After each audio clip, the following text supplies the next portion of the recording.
Hello, welcome to Sound and Fury Book Reviews. As usual, I'm Tina. Today I'm doing a book review of The Intrigue by Silvia Morena-Garcia. This is a book coming out July 14th, 2026 from Del Rey. It's a historical fiction.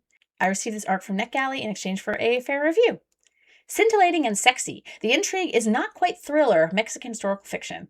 I loved it. What is it about? Handsome con artist Ulysses has long charmed lonely women via letters to steal their money, but money is hard to come by in 1940s Mexico.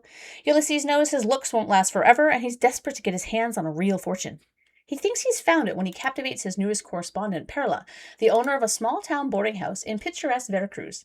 But when he meets her, he finds something he didn't expect. The woman has a niece, Inez, who is as observant as she is desperate to escape her aunt's household. When Inez discovers Ulysses' true intentions, she wants in on the scheme. They'll convince her aunt that Ulysses is a great catch, Perla will marry him, and her money will vanish. Easy, fast, and clean. But Perla is not the desperate, silly spinster Ulysses imagines. She harbors secrets. And although Ulysses does not believe in true romance, Inez is more alluring than he bargained on. Suddenly, a simple plan may become perilously complicated. Venture into the streets of a small town where the patina of convention and good manners conceals a cauldron of avarice and lust. This book was so much fun.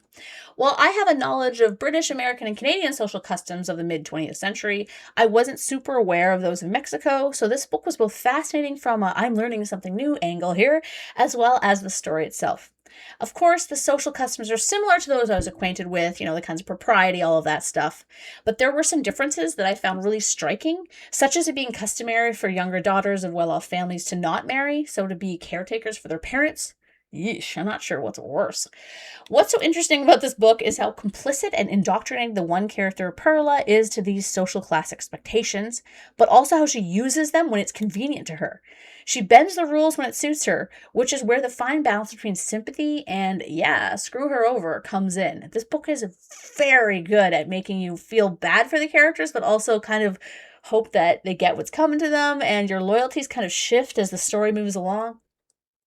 So the two other characters, Ulysses and Inez, they're both complex, layered individuals, and you can't help but cheer them on, despite how they're both heavily flawed.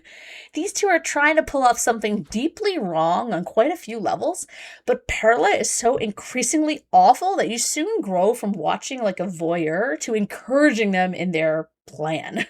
The way the book slowly alters your sympathies is masterful, and it doesn't help that two of the characters have a wonderful, shippable chemistry.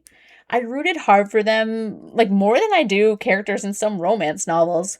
Though this might be because A, this is not a romance, so there's no guarantees they'll get together. There's no happily ever after like that you are assuming you're going to get. I won't tell you the end result. And B, the way the attraction and sex was described involving these characters versus performative acts with other characters in the book was romantic and full of yearning. I have to talk about this a little bit more. So you have sex scenes between a couple, and then you have sex scenes between another couple. But the difference in how these sex scenes are described really shows kind of the difference between the connection the characters have. And I thought that was so well done. It was the perfect way of showing and not telling, and I just love it. I think Garcia is a wonderful writer. What's really interesting about this book is how the power dynamic between Ulysses and Perla is flipped from what you usually see. Unlike usual stories of relationships with lopsided finances, as usually during this time period especially, it was the woman that had no money compared to their husband, and then the husband thus controls her because of the fact that she has no money. It's Ulysses who's being controlled here. It's a striking way to show how these relationships, even if there is no physical abuse, are abusive and manipulative. Showing how it can and does happen to men was really important, because that does happen today too. Yet the book is also a slow burn thriller. It moves at a languid pace, almost like a domestic fiction at times, but this worked really well with the plot because the book needed kind of a slow, you can't do this fast. You really can't what's happening in the story. But I thought that the pacing for what it was really good. This is a book that while I was reading it, I enjoyed it, but the more I think about it, the more I appreciated the thought behind it and the attention to historical detail and the themes and how complex and in-depth it was. The author's note at the end also really helped explain the influence behind it, as it was something that I bet people, of Mexico or Mexican descent or heritage would have picked up on, but I, of course, had no knowledge of this, and I was like, oh, that makes sense, that's really cool. It's funny the stuff that, is so specific to our culture. Canada, despite how close we are to the US, only a few hours drive from the border, has so much stuff that our southern neighbors have no idea about, and vice versa. And then you have something on the other side of the continent. And so it's really interesting, I think. This is why I really love culture and really love like looking at reading books from other cultures, because I learn so much about those cultures.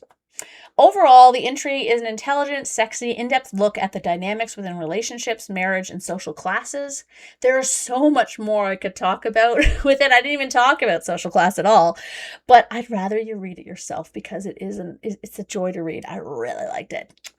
Yeah, I really liked Mexican Gothic, but I thought this book was leagues above that. I highly recommend it. And yeah, even if yeah, it's not quite a thriller. It's a step up from like a kind of contemporary fiction. It's just a solid historical fiction, I guess you could say. It's so good. So thanks.